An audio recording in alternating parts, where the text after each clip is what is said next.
kaze mu makuru atekanye ko ikirere kizoba kimeze kuri uyu wa mbere igenekerezo rya 2026 ruhuhuma umwaka wa 2024 mu gitondo hitezwe imvura nkeyi hacemwo n'ibihe vy'izuba mu ntara za Kirundo, Muyinga, Karusi na Cankuzo. Haritezwe kandi imvura mu ntara ya Makamba. Ikirere kirimo ibicu vyinshi naco citezwe mu ntara za Rumonge, Mwaro, Ruyigi hamwe na Muramvya. Mu zindi ntara hakaba hitezweyo ikirere kirimo izuba n'ibicu bike bike. Ahazoba hakanye kurusha handi ni mu ntara za Kayanza na Mwaro, aho ibipimo bizoba biri kuri dogere Celsius 13.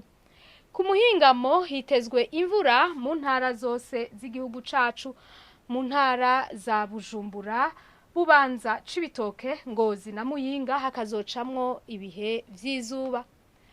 Ahazoranga ubushuhe kurusha handi ni mu ntara ya Cibitoke, aho ibipimo bizoba biri kuri dogere Celsius 29. Ejo mu gitondo izuba rizoseruka igihe cy'isaha 12:11 zo mu gitondo rirenge igihe cy'isaha 12:19 zo ku mugoroba. Amakuru atekanye ikirere agarukiye ngaha mwayateguye n'ikigo ca Ijebu kijejwe ivy'ibirere.